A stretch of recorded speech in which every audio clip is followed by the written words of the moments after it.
Well, send your wives to Target. Put your kids outside. It's garage time. Is this episode 24? Episode 23. 23. I was You were a lot close. count. You went to Bushnell School, didn't you? I did. Well, we've been busy, so we kind of took a little break. We haven't been doing it as much, and I couldn't remember where we were. So I forgive you. That's with us today, Mr. Chuck Eddington out of the big old town of Prairie City, Illinois. Yes. What is the, how many people we got up there? I think there's about 400. 400 people. One less tonight. Yeah. So, and you, have you been in Prairie City forever? I think we've been up there about 7-8 years, maybe. Yeah. Like everybody in Bushnell? And a little bit more quieter. Yeah. Well, you kind of lived on a busy road down here. Yeah. You were on the road going out of town a little bit. So Yeah. Everybody drive by your house. Just depending on what night of the week it is. Yeah. Well, unsolicited advice. And I know we've talked about this before, but it's getting annoying. I want to talk about it again because I'm fed up with it. We talked about it with our last guest star, Who was that? Andy. Andy? Yeah. Did we? Yep. So That's now another okay. guest star. But the tipping culture has gotten out of hand on how you tip, on when you tip, how much you're supposed to tip, all of it. It's just ridiculous anymore. You know? I do believe it's depending on what kind of service you get. Oh, it is. It is. So I went to Taco Bell, I think it was Tuesday, Wednesday last week. Order on the kiosk. And there was like a thing on there. Would you like to tip? I'm like, what, do you want me to tip the damn computer? Right. No. Like, No. See, and I also, so I started like backing out because I'm like, I read that wrong, right? So I back up a little bit, redo it. No, it's like a thing. I was just like, this pissed me off. I'd pull and walk out. well, and I don't think, I mean, I'm sure somebody out there is going to say something, or maybe they won't, I don't care. But I don't think you tip at fast food restaurants anyway. No. Because they make minimum wage or above, Right. right? Like the whole idea of tip is for people that don't make minimum wage and the tips are part of their wages. Yeah, exactly. You're making minimum wage. Right. You know what I mean? Yeah. And you might walk by, quesadilla out to the table or whatever, but that doesn't mean you got a tip, Right. And most of the time they just holler at you at the counter. Yeah, exactly. So, Yo, Kyle, your quesadilla's ready. Oh, cool, thanks. I always put Crystal. Yeah, I always put Crystal. Even if I'm alone, I put Crystal. It's like, I Walk don't. up there, don't judge. I don't put my own name on anything. No? No. But no, it's true. Like, and I think it's a slippery slope. You talk about what service they recommend, but like, then it's the world we live in. Somebody's going to be offended no matter what we do. But it's like, you do a good job at work. You do a good job at work. I do a good job at work. None of us get tips. I don't get tip. I've never got a tip. So I'm waiting for the day that you do a good job at work. Hey, your medicines are ordered. I found out what's wrong with you. Will you tip me, please? Yeah. That would be like me. This I is my work at- Venmo. I work at WIU. Most of my job is cleaning bathrooms.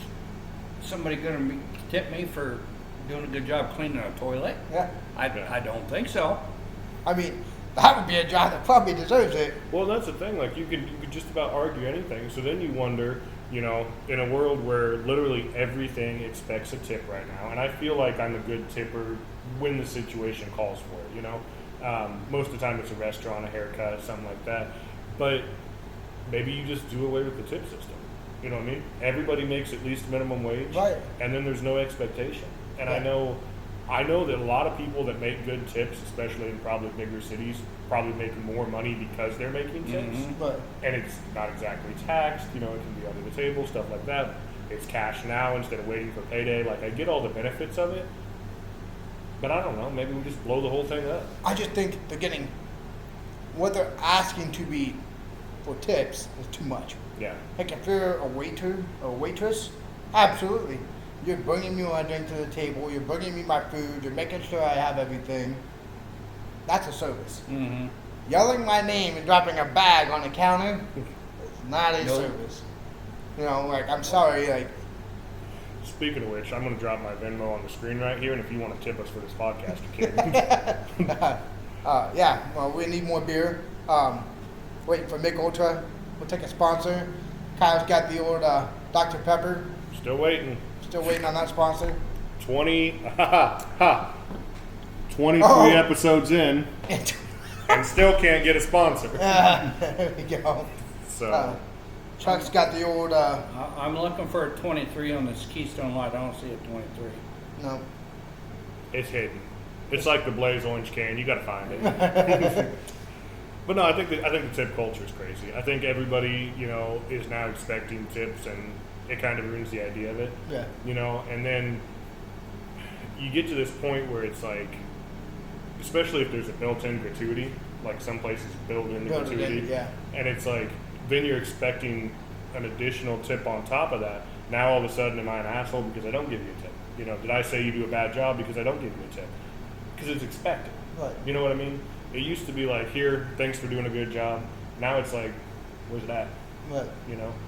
You're already getting that. So, last weekend we were down in St. Louis for the ball game. We went to the zoo and then went out to eat afterwards on Sunday. And in the bottom of our receipt, or maybe it was even the menu, one of the two, it said, parties over 6 have a built-in gratuity. Yeah. And like, my party was 6, but there were 2 separate checks. I was 4 in there too. And did you get the gratuity still? No. No. But it's like, to me, if you have divided checks, you have a chance to make more money Right. versus one big one. Because like, you're like, oh dude, I'll give you 20, I'll give you 20. So you got 60 instead of whatever the 20% was going to be because one person's paying that much. Mm-hmm. Because I think our bill was over $100. Well, and I think now, we live in a culture where obviously everybody still says that cash is king. Right. But most of the time we're playing electronically. Like Yeah. you got your tap, you got your phone, you got your swipe, whatever the case may be. Right.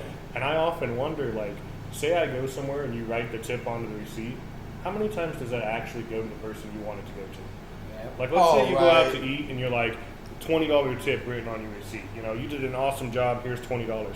Does that actually go to that waitress? Or does the restaurant just like, that's ours too? Yeah. You know what I mean? How do they work that out? Yeah, I know, like, some restaurants, they put it all into a pot and divide it up at the end of the night too. And at the same time, that's not fair. Yeah. Because, like, say the 3 of us are waiters, and you guys are killing it. You're doing awesome. You guys are earning tips right and left. I'm a terrible fucking worker. Nobody tips me all night long, but we split the pot 3 ways. Yeah. Yeah, right. Like, how's that fair Well, for this you dude guys? took 4 smoke breaks and waited on one table all night. Yeah. Right? No, but the thing is, like, I'm not upset with how much they're wanting us to tip. It's just the win. Right. The win of one, like, that's the part that gets me the most. And somebody like you who's been around a little bit longer than us, tipping What are you public, trying to say? Shots fired. tipping. I mean, you're a little bit wiser than us. How about that? No, I wouldn't even say that either. But the tipping game has changed a lot. Yeah. So Just what the younger crowd expects a lot more from people as opposed to older ones. You go do a job, you get paid for it. Well, like they was talking about, they expect it. Yeah. Whereas when I was growing up, if you got it, oh well. If you didn't, well, you just went on about your job. You get a tip. So what do you think, like, it has changed, but what do you think is a reasonable tip? And it changes, I know, based on who it is, again, where you're at. it just depends on what kind of service they provide. Are they nice? Are they friendly? Are they coming back and maybe refilling your drinks in a timely manner? If they're doing all that stuff, I'm able to give them more money as opposed to somebody comes out, takes your order, brings you your food, and you never see them again. right. I mean, is 10% still reasonable, you think? Or is it higher now? I would believe it just depends on how much you're spending. Yeah. Well, that's the thing. Like, so 10% nowadays compared to 10% back then, Right. is way bigger. Yeah. Like, how often can you take your family out for anything less than $50? Nope. So a minimum tip at that point at 10% is $5. We barely do that with just the 2 of us. So $5, okay, probably need to be about 20. Need to be the minimum anymore. $5 don't get you nowhere. But at the same point, it's like I've already spent 50. Another $5. It's like, man, another $55. If I want to eat out twice a week with my family, we're talking $110, $120. Right. So Well, and like, when we went to that, we went to a Cardinals Cubs game recently, Right. For school reasons with our kids. But I didn't buy any alcohol while I was there because it was fucking expensive, for Right. one thing. But I was hearing from people that did. Every time that you walked up to the counter to get a beer, it asked you if you wanted to give a tip. And like, I'm cool, you know, I don't hardly ever go to the bar anymore, but when I used to, you tip your bartender, you know, pretty routinely, change through the night, it adds up. But like, in a situation like that, where you're walking up to a counter, sorry, I got something to lie. Yeah, you're walking up to a counter, you're paying the $14 beer. Do you really need to tip Every single time. every single time? You know? Exactly. Yeah. Because that person's not remembering you and their staff just fine, and I don't know, to me that feels wrong. So I think I got, I think 7 or 8 beers. And I didn't tip until the last trip, you know. Yeah. I was like, and I gave you $3. I think $3 what I gave you. No, it's like, once again though, what did you do? Yeah. You stood behind the counter, reached into a cooler, wiped out my beers, and put them down on the counter. Right. And I've found out over my many years, and times like that when you go out to a bar or somewhere it's got a place that serves alcohol, if you tip the bartender maybe a few dollars, $2-3 at the beginning when you know come in the establishment and you finish your beverage, come back, you might get your beverage a little bit sooner than the guy sitting next to you that Right. didn't Right. give him anything.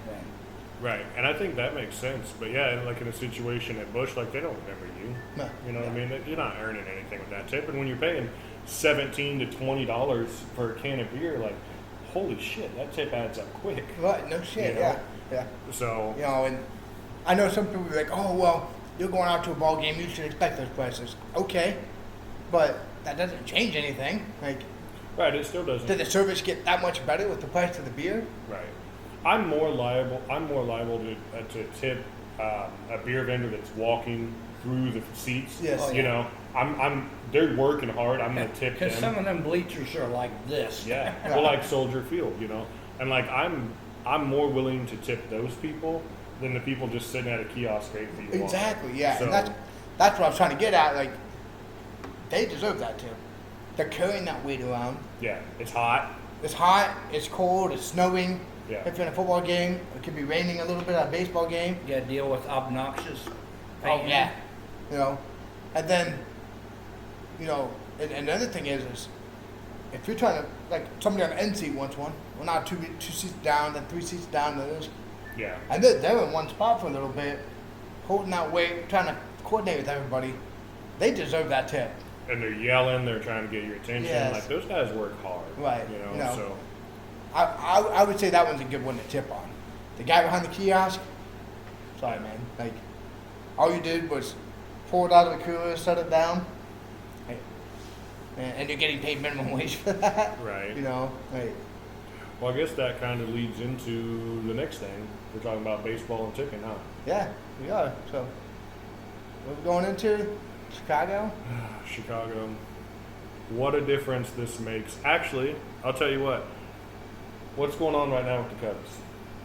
A lot of nothing? A lot of nothing. Yeah. You know, I'm going to play a clip right here because I looked it up earlier.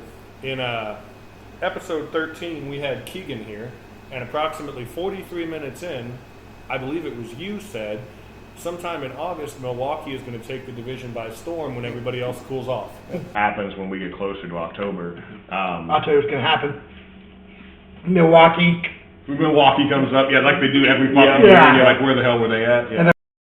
That they have done. You know, Oh, and honestly, look at Milwaukee's roster. Yeah. They're not a powerhouse by any means. Like, But yeah, they're playing great. they are. They I are. mean, Yes. they just set a franchise record. They had 14 wins in a row. They went from, you know, I think at one point third in the division all the way to, I think they're 8 games up on us Yeah. now. And they were down 8-1 the other night. Yeah, They came back and won. yeah. And even tonight, they finally lost, Yeah. which would have been their 15th win in a row. They lost to Cincinnati, but even that was in extra innings. But yep. So, yeah, they're going crazy. Cubs did a good thing today. They took the series against the Buccos, so that helps. But man, they've played some bad baseball They here have. lately. And you know, we were high. I mean, I spoke big on PCA. And after the All-Star break, he looks like Javi freaking Baez. Yeah, Swinging and everything. Trying to hit the home run every freaking pitch. Yeah, Just get on base, dude. the defense is still there, the base running is still there, but he's not getting Oh, on pitching's base. great. Yeah, pitch. We got a Saad back, Yeah. which where the hell did he come from? Yeah, You know, yeah. we talked about all year, nobody knew where he was. So glad that he's back. You know, Amaya came back for a single hit. That was great. But, Oh man, did you see the hyperextension though? Yeah, he'll be Yeah. out for a little while longer. Yeah. I mean, not all is lost. You know, after today, they're 70 and 53. They're at the top of the wild card spot. There's a lot of baseball left, lot, but if the next month goes the way the last month went, We're they're, done. they're Yeah. out of it. You know, Yeah. And my thing is like, as much as we would love to see a Cubtober, we don't have the pitching to compete with the big guys. We really don't. Like, I would like to say Assad's gonna come in and make that change for us, but Shota's been up and down. Mhm. You know, Boyd got shelled a couple times after the break. So, but it's hard to take two bad starts from 15, 20 quality starts before the break, you know. So you don't want to throw them away, but right. you have to be consistent every single start to be hot in the playoffs. And the problem is the people that are behind us in the wild card race. You know, I'm looking at it now: the Padres, the Mets, and Cincinnati. But So, you know, those teams could easily get hot. They've been They're knocking on the door. consistent. Yeah. The Mets have cooled off a lot, but you know, I think that they'll turn that around.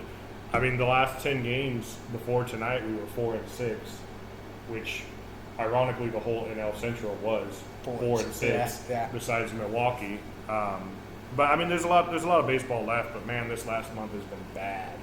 so obviously we've had this same kind of lineup for the last week and a half, 2 weeks, and it hasn't worked. Yeah. You're big on the Michael Bush. Should have continued to hit leadoff. I mean, right now he's one of your more reliant hitters. Well, so And- it was funny. So I remember texting you and being like, "What the hell is he still doing leading off?" And I'm watching the game with oldest kid, and comes up 2-1, freaking hits a 3-run homer. I'm like, God damn it! Yeah. Ah, Well, and I think that's a good spot to be in right there, because like if Nico's leading off, Nico doesn't hit a 3-run homer, you know. Right.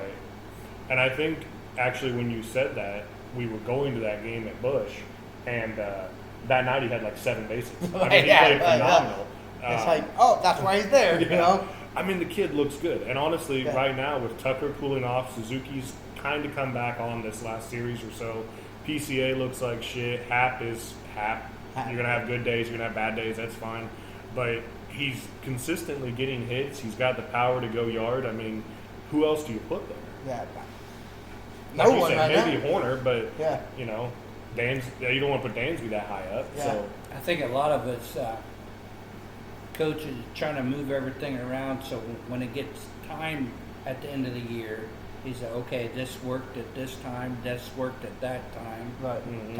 I only hope that's what he's doing. I hope so. I mean, I think, you know, obviously Council's got a lot of baseball experience. I mean, probably one of the best coaches in the majors right now.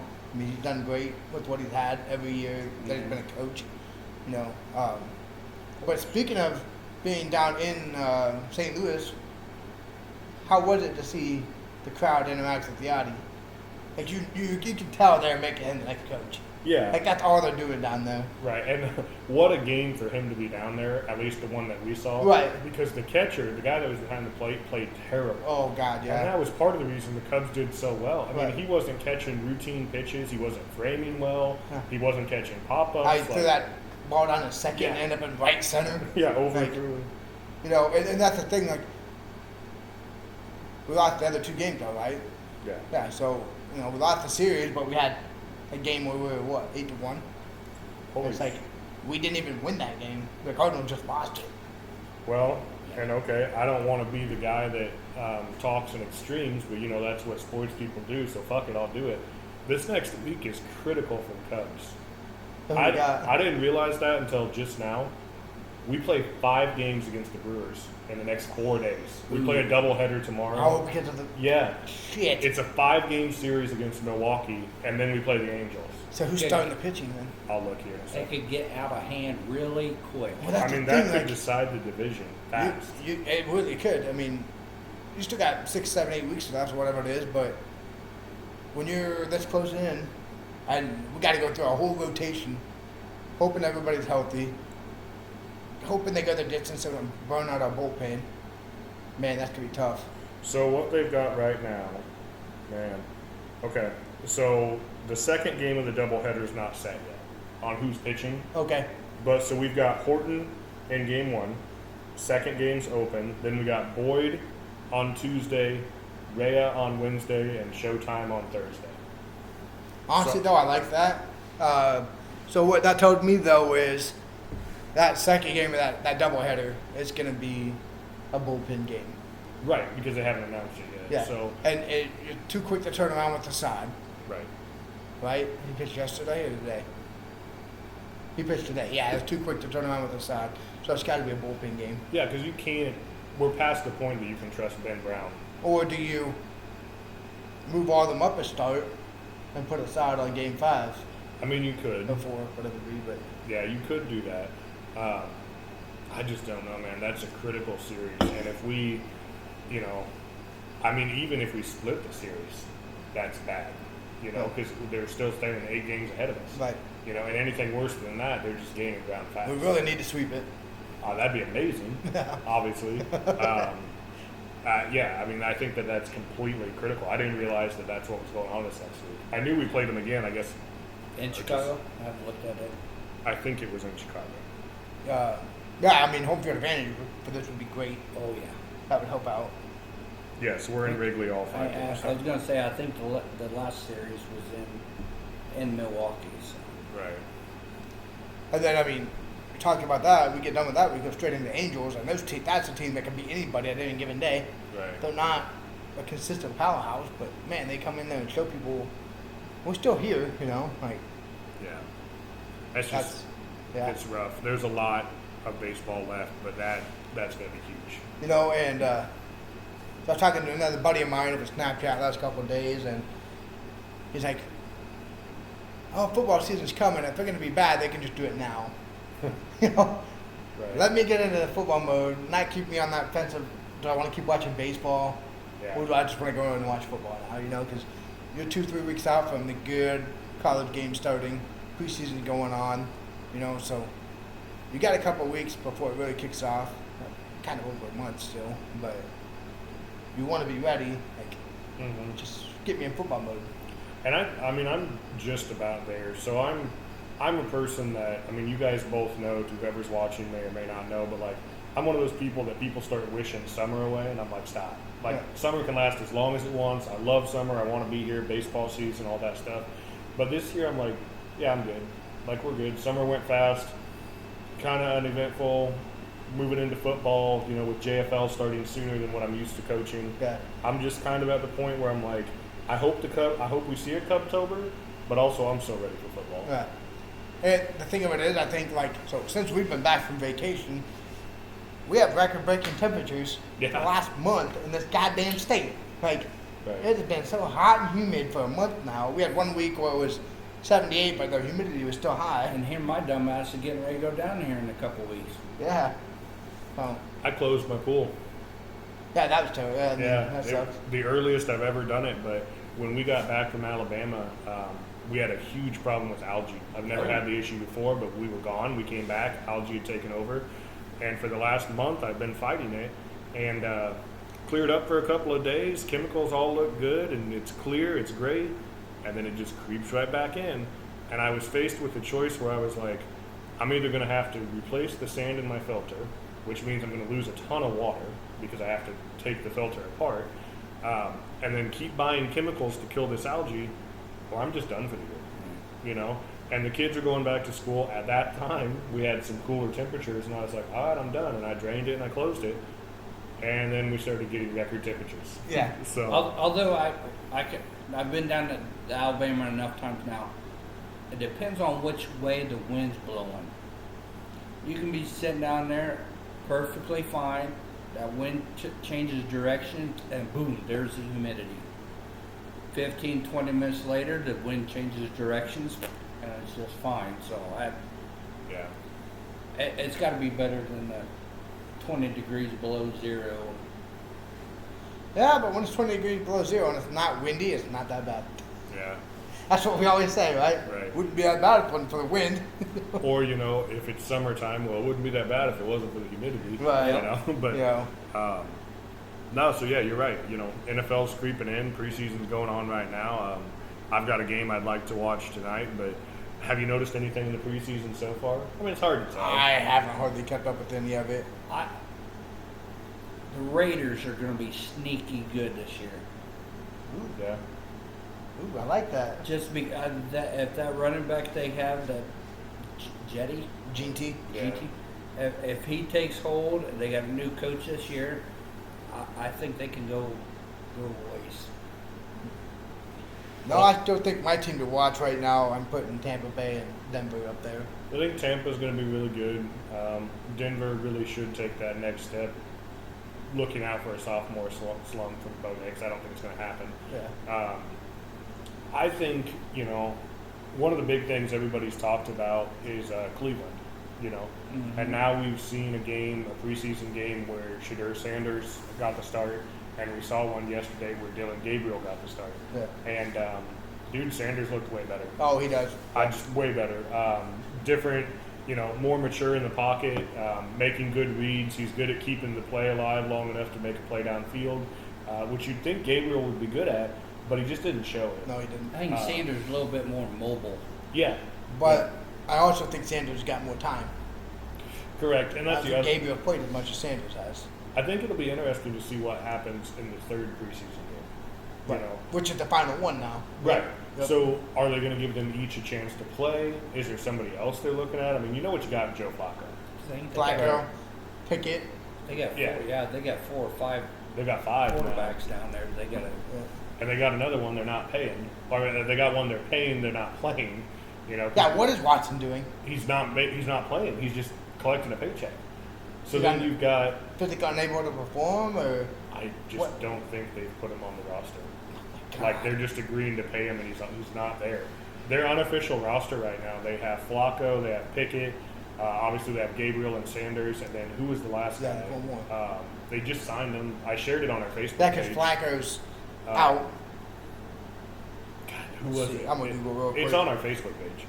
Is It's it? one of the last things I shared. But Deshaun Watson isn't even on the depth chart. He's not listed on the roster. He's not on the I depth think chart. that was a big mistake of them signing him in to begin with.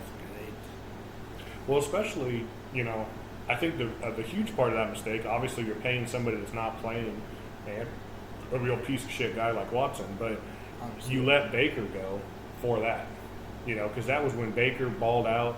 I think, I could be getting this wrong, but I think Cleveland was in the wild card round, or at least pretty damn close to it. And Baker was given everything he had. It finally looked like Cleveland found their quarterback, in my opinion. And then they shipped him off and they dumped all that money on Watson. Quarterback position it depends on my thinking. It depends on who you got around you. Yeah. If you don't have a line in front of you blocking, it don't give you time to make them decisions. Do I pass it? Do I hand it off?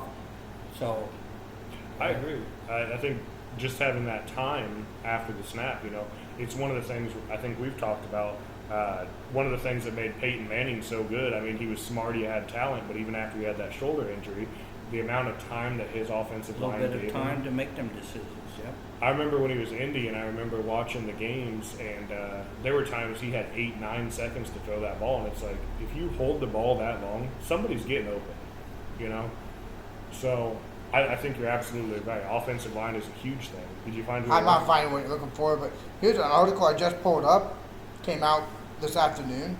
The Browns are going to name a starting quarterback ahead of the preseason finale. Oh, really? So you'd think with that much depth in their QB room, I'm gonna guess they're gonna go with Flacco Oh, they just have to because be. of his experience. yeah, they have to be if you're not even giving that last game the good look, Right. then you're going Flacco. They signed Tyler Huntley.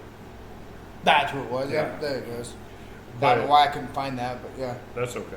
The other thing is, it's worth mentioning because I feel like he should get some kind of shout out for this. Cam Little. Did you guys see that? Oh, The the kick, yeah, 70 yards. Yep. Yeah, the kicker for the Jaguars made a 70-yard field goal, which would be an NFL record, but it They're doesn't count. running preseason. Yeah. Which they're going to give him another chance. Right, during the regular season, he's going to get a chance. Yeah. So I was actually doing some research on him because I'd never heard of the guy before, Yeah. and he never missed an extra point. Like through high school, through college, and through Wow. NFL, never missed an extra point. I mean, that's a weapon. That's crazy. Yeah, I mean, to not miss one in high school, that's pretty remarkable. You know, usually you got a weak point on the line or something that gets blocked. Right. But to not miss one at all in high school, that's pretty good. And in college, I feel like somebody shanks one in college at least, you know? Right. So- And you would think, you know, obviously he's not out there. He's not going to kick a 70-yard field goal all the time. Right. Yeah. But just having that weapon, we're like, hey, guys, if we get near midfield, we're kind of in range. Well, I mean, that's huge. so if you're 12-1, it's like, dude, I only got to go 20 yards to score. Yeah. Right. And- Like, Trevor Lawrence goes 3 for 4, 26 yards. They put up 3 points. yeah. You know, I mean, that's all good. You can do that. Yeah, I mean, you talk about having, like I said, there's a lot of factors that go into that, I know. But just having somebody that can have the ability to make that. Right. And I think, you know, it gets missed. We talk about these NFL athletes, they change over time. They get faster, they get bigger, they get stronger, they get smarter because we have all the AI stuff that helps them figure out all this stuff. But I think lost in all of that is kickers. You know, 100%. They're also Kickers and punters, both of them. right. They're also getting stronger over time. They're also Right. better athletes over time. And now we've seen, obviously, Cam Little. We've seen Brandon Aubrey. Yep. We've seen some of these kickers that are making 60-plus yard field goals, and it looks easy. But and I remember back like when Janikowski was doing it, like, man, this guy's got a leg, nobody kicked Yeah. better than him. And now it's routine for people to do it at 63 to 65 yards, Right. which is what he did, and it was records at that time. You know, If not expected. right? You know, and you think about some of the kickers that we had. You know, Jay Feely, Vinatieri, people that were considered like we can rely on you kickers, never came close to kicking that far. Yeah. You know. No, but you know, Vinatieri, Vanderjack, those guys were clutch. Right.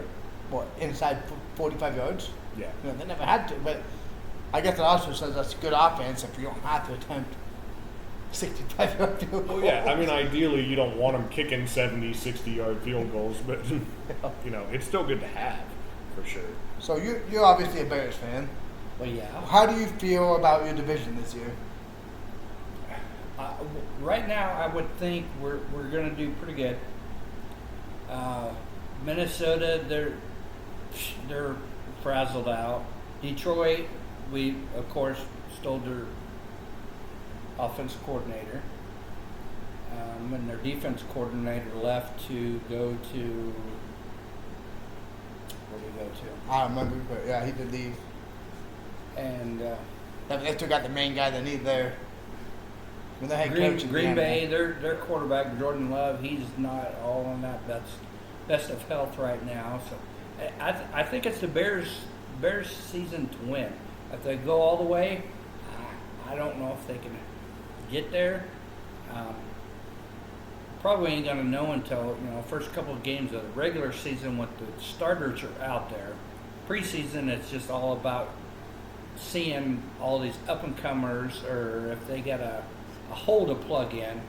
If they got somebody from another team that does good in the hole that they need, Right. can he plug that hole that they need? So that's where my son's at tonight, actually. You watching the game? Yeah, Nice. He got a preseason ticket up there. So He's I like, did "Why not?" do a little bit of research on the Bears Tuesday or Wednesday last week on my lunch break. I was just looking at some articles on some stuff, and You don't have I to say think it's that- on your lunch break. I think the line's going to be good. Yeah, the O-line Oh my should be- God. I think guys- it has gotten You guys better. should have one of the best ones in the league. Right, and that's one thing that's extremely promising, I think. There's not a lot of changes that the Bears made this year. They did in their coaching staff, Right. but as far as personnel, just traded out some pieces. But that offensive line is going to be huge. Well, then you bring it in, basically, offensive line guru for coaches. Right. Like, so I think if Justin Field was still there, he would be at the top of the game. He just didn't have that opportunity, like we was talking about earlier. He didn't have them big guys in front of him giving him the time Yeah. to do what he needed to do, because he's got the legs to take off down the field if he needs to, but he's got the arm to throw it down the field Right. if he needs to. Well, and I think looking at last year even, and I'm not making excuses for the guy because I think we've talked about it a lot, but Caleb Williams last year, if you really look at those games, if you counted the amount of yards that he ran in the backfield just trying to keep a play alive, he probably ran for 50, 60 yards a game. Yeah. Yep. Because he had no time to throw the ball. He was Right. constantly trying to move Yeah. around and make, chicken salad out of chicken shit. But Yep. he just didn't have time to throw the ball. So I think that'll be a huge So- difference this year. Speaking of that, what brings me to think is he going to still have that PTSD from that and rush his throws now? Because, like, he's only going to be a sophomore in the NFL. Right. So, oh shit, lateral, that 2 seconds, boom, making a throw. It's like, dude, there was nobody through the line. Like, we had another 2 seconds, That's what I'm always afraid of with young quarterbacks is if they have a really bad rookie season where they get the shit kicked out of them, they get a little bit trigger happy Mhm. and they're trying to rush things the next year or the year after that. Some quarterbacks never get out of that. Right. We look at young quarterbacks who you can tell they're just completely shell-shocked. I hope that's not the case. I mean, ultimately it's going to be a confidence factor. I think Ben Johnson is going to help a lot. Mhm. I think he's going to have a lot of check down options, because you're going to Oh, have rookie tight end, you're going to have Komet. I think Luther Burden's going to be a huge addition to that offense. You still got more on the outside, I think you're in a good place overall, but nobody can make him have confidence. Right. And I think that's what I need to see the most is how comfortable is he behind that line. Right. And I think that Luther, he's the one from Mizzou. Yeah. My opinion, can go either way. Probably the wide receiver to watch for the year. I think he's the one that his expectations probably aren't as high as the rest of them. Right. And he could come out and demolish it. I mean, he's going to be your third on the depth chart. Right. Or should be anyway. Maybe he's fourth. But you're gonna if you guys are smart, you're running a double tight. Mm-hmm. There's no reason why you draft Loveland and keep Komet and then don't run a double tight. Right. No. So you run a double tight, you still put wide receivers out there, rotate Luther in, and that dude can stretch the field. Well, It should be able to work, and having a really good slot receiver is something that's underrated in the NFL. Well, I mean, Tom Brady won several Super Bowls with it. Right, So- just by having Welker, Yeah. Edelman, people that he could count on in the Yeah. slot. If you have a talented athlete in that slot position, and especially if you have two guys on the outside that everybody else is watching, they can just eat up Right. yards. So I think it'll be good. I mean, you put that kid in a slant or a drag or something like that, his speed's going to take it the rest of the way. Right, yeah. Guys, So- not afraid to do the dirty work. Yeah. Well, and yeah, think about it though.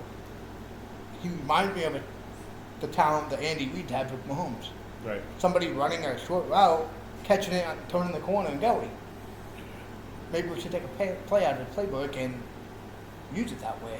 Well, and taking it a step further, just what you said, Kansas City again. One of the things that they have going for them is even when Mahomes didn't have weapons, they had Kelsey, they had Sky Moore, they had Watson, they had these tight ends that were big guys that could catch the ball and move it forward. Right. And that's what Chicago has a chance to do. They Mhm. have Loveland, they have Komet. These guys are huge. They're decently fast. They have the ability to really spread that defense out. They do. So, You know what you guys need? The missing piece. what's Carolina willing to give up? No, Matt Nagy needs to be your offensive coordinator, apparently. Yeah.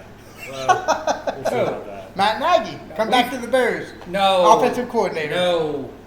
No. We're good. No. You had a Pro Bowl QB with him. He had his chance. No. You haven't had a good year since. No. You guys are still fighting the curse of getting rid of Lovie Smith. Yeah. That's I mean, the problem. honestly. Carolina, I don't know. We don't have to talk about them. I don't think there could be anything. I think they'll be fighting for the dumpster again. I'm not impressed with any moves we made this offseason. I'm glad we have a young wide receiver room.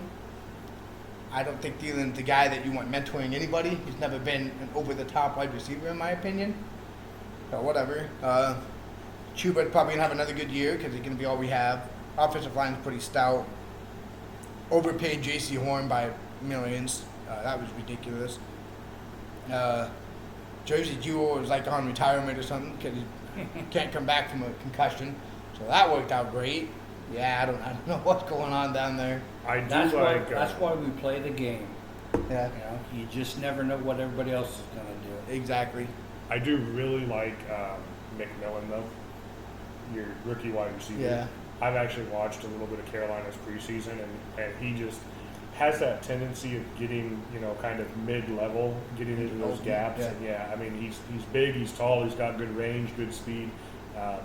just seems to be in the right place at the right time Yeah. often. Right. I just hope that Bryce Young made strides. We talked about that. Right. I hope they can use him well because he looks like he could be a great weapon for him. God knows he needs it. I hope this is the year that we make our decision on Bryce Young and don't try to string it out for 2 or 3 more years. If he doesn't have it, he doesn't have it. You know, I know rookies get 4-year deals. This will be his 3rd year, but you gotta look to replace through the draft or something if he doesn't do it this year. I don't want to wait till his 4th year in contract, and we have several good quarterbacks out in the draft probably coming Right. that we could be getting. Especially when the rest of your division looks like Shit. they believe maybe they found their QB of the future. Right. Yeah. Now, and I'm not making a statement about any of them, but Atlanta is ready to move forward. They think that Penix Jr. is the guy. Right. New Orleans obviously thought they saw something in Tyler's show, and they've got Spencer Rattler still too. And then Tampa Bay, come on, man, they found Baker. Baker's their guy. You don't want to be the one left behind. Right. Exactly. You Yep. So Let's move it on to the GTR. So you kind of mentioned this a little bit ago. We have it on here. High school football starts, JFL starting, junior high when JFL is for us. So pretty exciting time around here. it is, yeah. You're getting your first taste Oh, of coaching tackle football. I absolutely love it. Like, it, it's completely different from flag football. I've looked forward, not to be like a cliche, but from the moment that Luke was born, because he's my oldest boy, from the moment he was born, I was like, I cannot wait to see you play tackle football. Right. And now we're there and being involved in it. And these kids, I've coached them for ever since they started Pee Wee flag football and other sports too. Seeing them fall in love with tackle football and take that next step is just awesome. Right. It's awesome. Yeah, And it puts you in a position, and you know this as well as I do, if not better. Flag football and coaching at the park is great, but you can only do so much. Right. Yeah, you They're can. still little.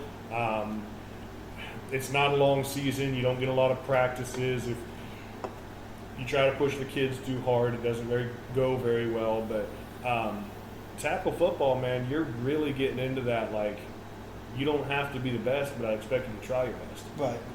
I expect you to work hard. They're sweating, they're working hard, they're taking their lumps. You're learning actual offenses. Some of the things that I tried to do in flag football is now easy in tackle football. It's fucking awesome. Yeah, I mean, It's gone awesome. are the days of the triple free flicker pass for the. Yeah. You're not doing that stuff anymore. Double reverses, just trying to get somebody open. Yeah. And I remember when you text me, like right after your first practice, like, oh, I'm gonna love this. I'm like, yes, you are. Yeah. Like, it's the best thing ever. Obviously, you got to watch us. Your oldest boy, the same age as me. You got to watch us grow up playing. Oldest boy, I only got one. Okay, your boy is my whatever. But you also have on Friday nights one of the better seats in the house. Yeah. I did. For 5, 6, 7, 8 years, I did the chain gang, and it was. Oh, you're not doing that anymore? I kind of stepped away from that. I'm more of the rescue squad. Okay. Okay. Which is still good seats. Yeah. Right. And so obviously you guys get to be on the sideline now. Kind of a different atmosphere. It is. It's just there's something different about being in the stands and watching a pad hit to being on the sideline watching the kids you've been coaching since 3rd grade or 3 years old. Like, oh, Yeah. yes, you got it. Well, and there's I think we've talked about this because we talk about sports a lot, which our wives will complain about or whatever, but there's a lot of life lessons to be learned in sports, and yes. especially football, and especially tackle football. Right. There are a lot of lessons to learn there, and these kids, they're taking it well, but these kids, it's been hot. We're running. They're tired. They're sweating. Right. They're not used to working this hard. Yeah. They're finding out maybe what it means that not only am I getting tackled, but putting a hit on somebody is also a little bit physically demanding. Right.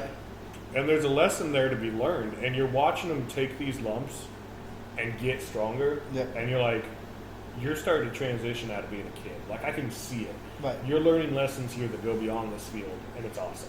Yeah. And the mental toughness that tackle football makes you have.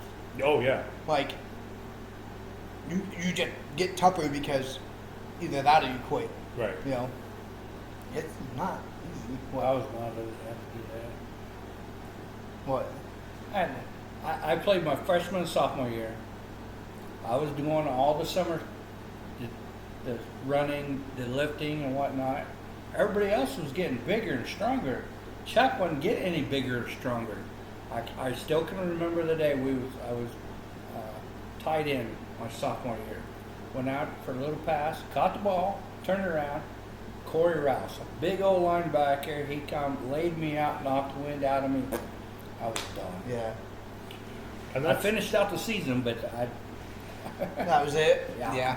well, and that's what I've tried to tell some of the kids, and I actually think I said this exact thing to a kid, because I'm not being mean.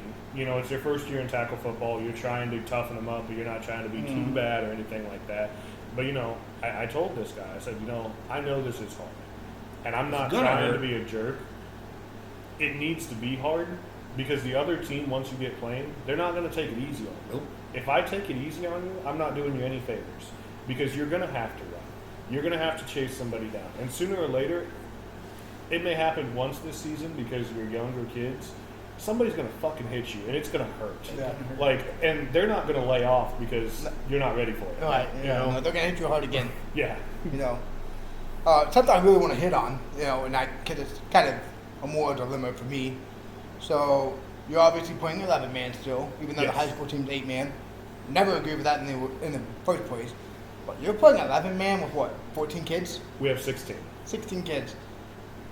That's gonna be tough. It's The very best tough. part about it is you guys don't have special teams in your age group.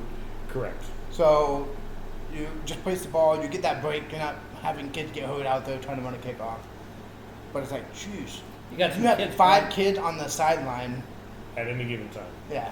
And that's if nobody's hurt, nobody's tired, nobody's gone. Right. You got Yeah. some kids playing the positions that they really shouldn't be playing. Right. Right. Little bitty scrawny guy, not bigger than a beer can, playing a center or guard Right. position. And there's a difference because we just did our second round of weigh-ins because there's a weight limit. If you're over 120 pounds, you can't advance the ball. You can't play a skill position, which means that even if you recover a fumble, you can't advance that Right. ball if you're a big man. And the big man cutoff is 120 pounds. The difference, we have a kid on our team that's 62 pounds, and we have a kid on our team that is no shit 207 pounds. And that is a huge difference. It's a big difference. And I'm thinking about, that 60-pound kid gets tackled by some other team's 200-pound kid. He may not advance the ball, but he can still tackle you. Right. You know what I mean? You're still going to get hit on the line. And that is a big difference in weight. Oh, it is. Especially, what do you got, 4th and 5th graders? 5th and 6th. 5th and 6th graders? Yeah. I mean, so, to be transparent here, you have puberty coming into effect at this age. Right. Some kids are hitting it early and some of them aren't. Yeah. That's probably the difference of this. Muscle mass is a difference. Like, It is. You can have 200-pound kids who are just bigger kids, but if I know the kid you're talking about, he actually has some strength behind him. He does. So that 200-pound kid gonna just demolish that 60-pounder. I mean, it's just gonna happen. It is, and there's no way around it. Right. You So know?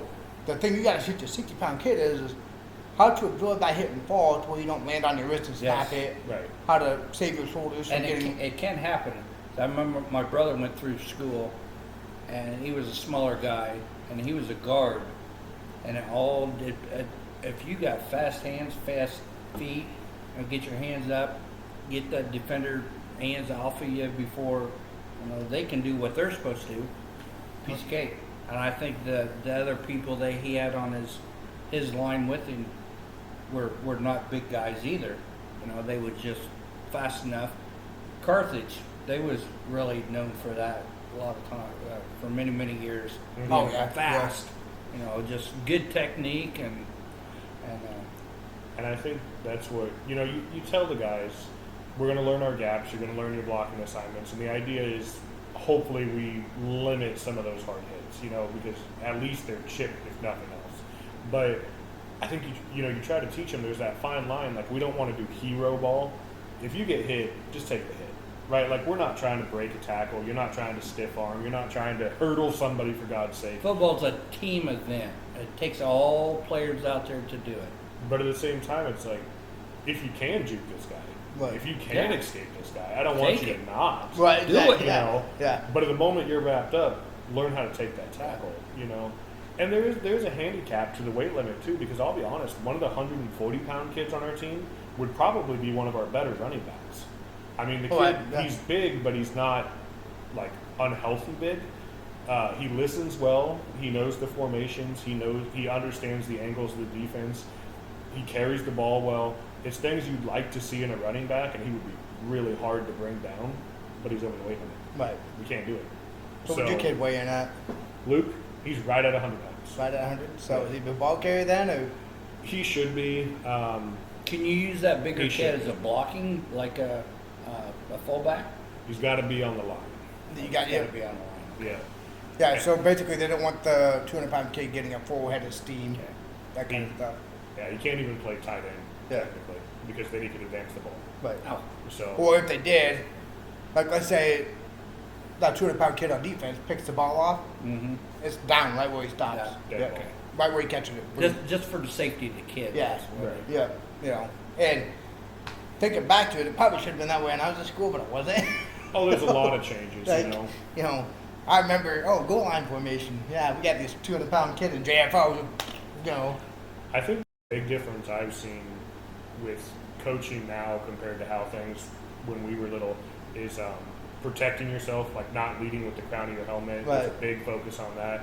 Hand work on the line instead of just trying to be punishing, and leverage. Right. I mean, they've always said get low, but now there's a really big push about getting that leverage. You Right.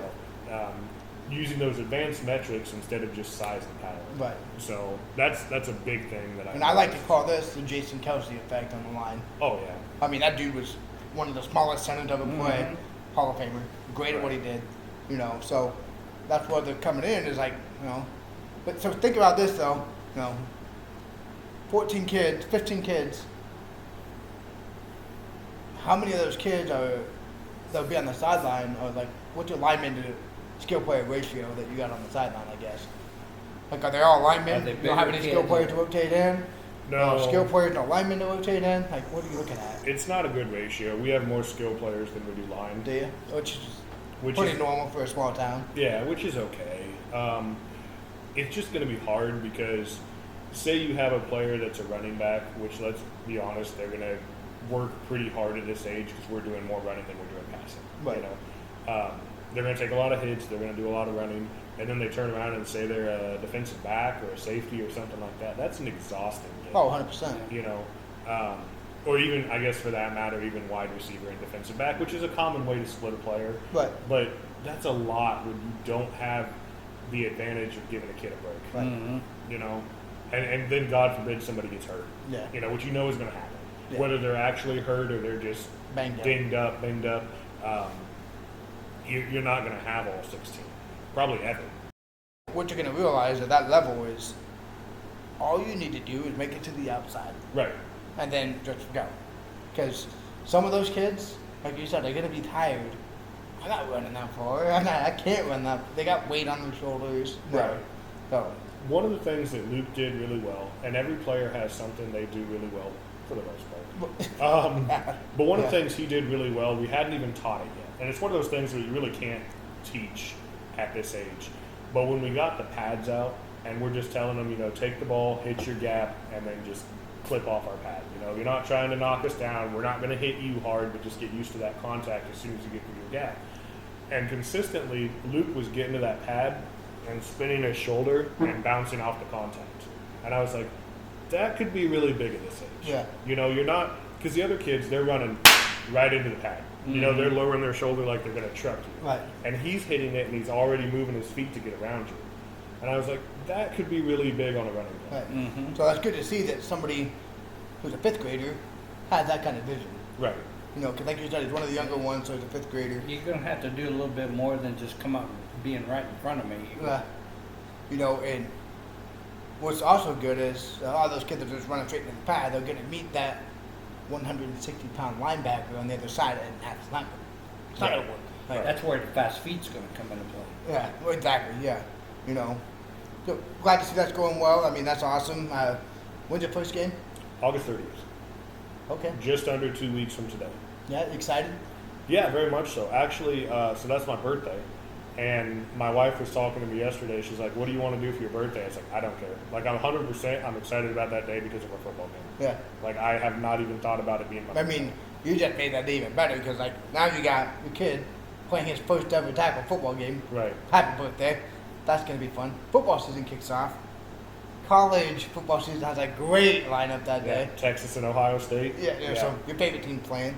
I mean, It's gonna be great. the next thing it is, I just need a good meal. Yeah, And exactly. you're set. Like that's awesome. Good for you, man. Yeah, I'm excited about that. But yeah, it's coming up quick. So And you're gonna be 36, 37, 30, whatever it is. somewhere in there, I don't know. Can't remember your birthday. Yeah, I don't think about that stuff. Oh, high school season, we started ours up last week as well, and we are very, very young for varsity this year. One senior this point. And he's going to be our quarterback, so hopefully he can take charge and lead. But man, it's going to be rough. Honestly though, like looking at some of the other teams and what they put out for rosters, there's no reason why we can't go 4-5 and probably just get in the playoffs. Nice. Like, honestly. So, week one, we drive to Polo for opening game, 2-hour drive Friday night.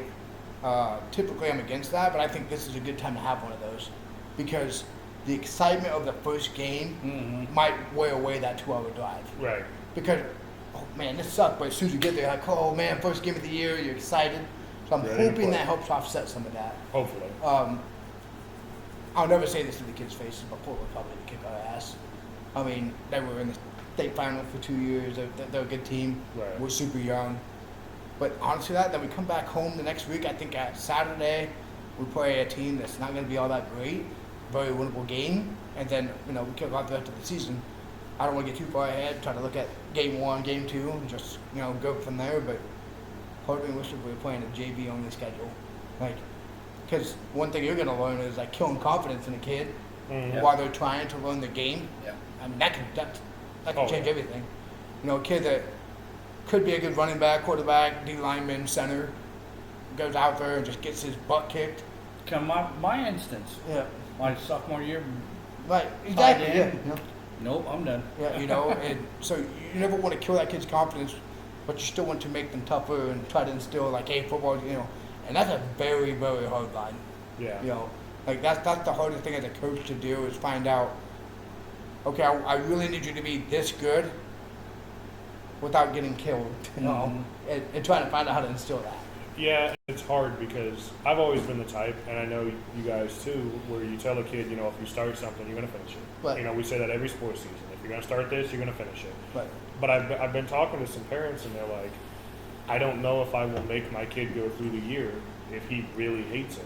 And I get that because they're 5th and 6th graders, and if your heart's not in it, if you I really am not ready for this, and you're getting tackled, you're getting the shit kicked out of you every week, that's hard. That's Well, when they're I going to mean- get hurt. Right. exactly. Yeah. That's when the broken arm, the broken legs come into play. Right. Because they're scared, and whoever is scared to hit or get hit is the one that gets hurt. Or they're, Yeah. throwing the football. But yeah, Or, something yeah. crazy. Get So, rid of it, yeah. Yeah. Then the kid scampers off for a 60-yard fumble recovery that shouldn't happen. Yeah. Right. So it's know. that's another fine line where it's like you want to develop that toughness, but you also don't want to be like, I don't want you to be miserable Right. and just out there getting the crap kicked Yeah. out of you. Yep. So I don't know. There's a whole bunch to learn about it, but Yeah. no, it'll be good. Yeah, I know. Local sports are coming back. Fine line. Yep, super excited. We're going to get back to our Friday sports shout-out probably here in 2-3 weeks and start getting on the area teams. I can see Devin doing some volleyball refereeing this year. That's not going to happen. No? Just because I'm too busy with football. I mean, I would rather, I wouldn't mind it. Be in a gym, no weather, and all I got to do is in or out and raise a flag. Right. I think I can handle it. I bet there's more to it than that. It probably is. I'm sure. I don't know either, but I'm sure there's more to it, but I Well, rep basketball, so I try to do Yeah, volleyball. yeah. A little less. I umpired baseball and softball for 15 years, so No, I do think we'll definitely get back to that. Again, we said it last year, but this was brand new when we started this. But if you've got a team or a player or a coach or somebody that deserves a shout out for local sports, get a hold of us. Right. And we can focus on them too. But because obviously we can't know everything that's going on with every single sport, every game. Right. But yeah, we'll get back to giving those shout outs. I think that would be a good thing. Yeah, I think it's something we both enjoy. Kind of keeps us inclined on what's going on in the area, how certain teams are doing, whether it's volleyball, basketball, football. Tailgate. Bring it out there. Set up in the back. Put the camera on the top of the back of the cab of the truck. You Yeah. guys can sit in the tailgate area. Tailgate You football. can I like see that. field in the background. There we go. That sounds like a good one. So maybe have to do that for a JFO game or something. There you go. So Which the local sports thing kind of feeds into our next idea. it does. That's why I put it there. So the State Farm Classic, which takes place in Bloomington and Normal every year, it's been going on for a long time. Obviously, a lot of people think that State Farm hosts it. State Farm is just the sponsor. So Okay. there's a committee that actually runs it. But the guy, or one of the treasurers or whatever he was, He's a former president. it was Yeah. former. You did more research than I did then, but he got busted for stealing money from this holiday tournament. A lot. And we're not talking $5,000, Chuck. I think it was what, 500,000. They're not 100% sure yet, but they estimate between $300,000 and $500,000 over the course of 2 years. Wow. Yeah, That's a lot of money for 2 years. and you're talking about a statewide tournament that people come to. Wow. Like Yeah. it's huge. I know several buddies who referee up there for it, and it's a phenomenal tournament they put on. And I'm curious as how they're still functioning with them taking this much money. For one, Right. like, it's huge, and two, you got to think this is going to open up eyes for school. You would think so. Any school that's going to pay for a tournament now, well, are we subject to this? No. Like, Right. are you going to shut down a tournament we've been going to for 25 years because some dude stole money?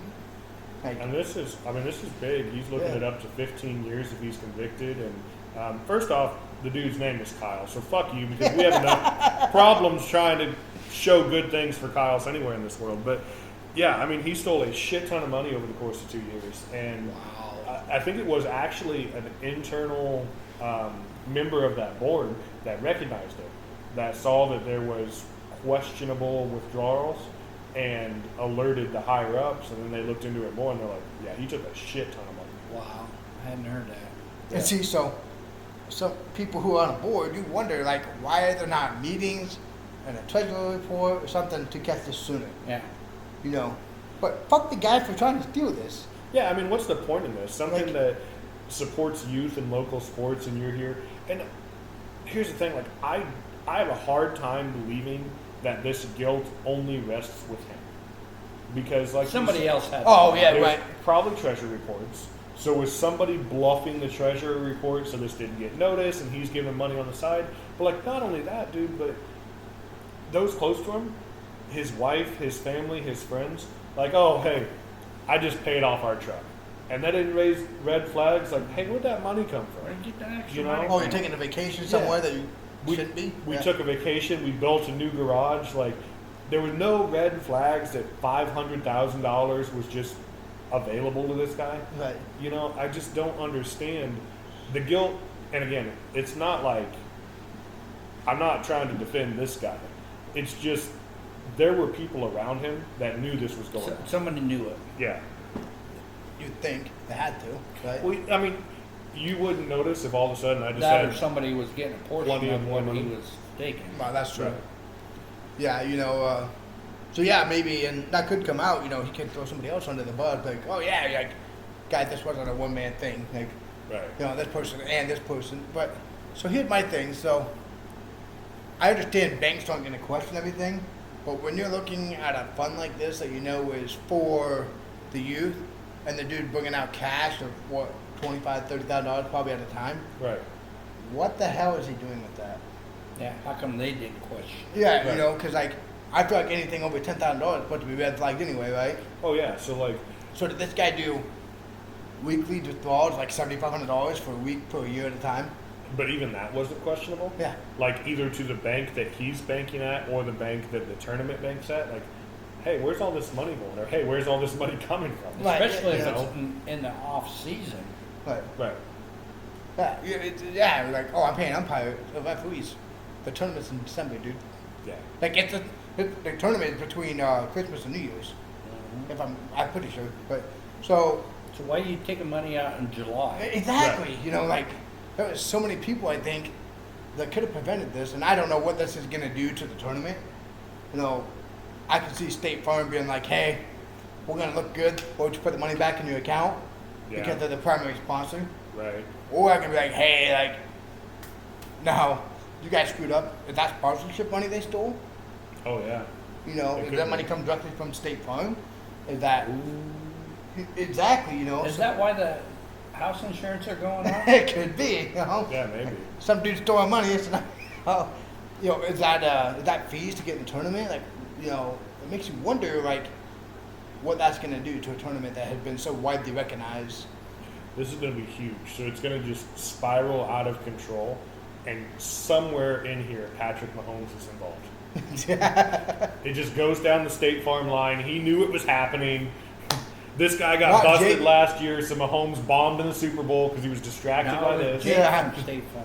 Jake is Not definitely Patrick, involved. Jake from State Farm. Yeah. Jake is definitely involved. And I'm not putting it past Taylor Swift. Yeah, right. I never have liked her. I don't think she's a good-looking woman anyway. I'll be honest with you guys. Speaking of Taylor Swift, go watch the episode with the Kelseys. She kind of changed my mind on her a little bit. Yeah, Crystal watched it. I mean, I was super impressed with how she handles herself. Now, it's hard to know if it's fake or not. But she's never been on a podcast before in her entire life. Right. Never been out in social media this much ever. So, I don't think she could fake too much of it because what are you faking? Like, Right. you've never done it before. And, you know, she sounded super genuine, you know. Well, and I think, like I said, my wife listened to it the other day, and I was like, hey, what are you doing? And she's like, I'm listening to a podcast. And I was like, oh, yeah, which episode? And she's like, no, it's the Kelseys. Okay.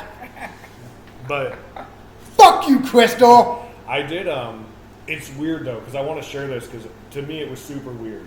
And I realize it sounds dumb, whatever. This morning I'm driving to work, and I'm, you know, waking up, drinking my coffee, whatever, and this song comes on.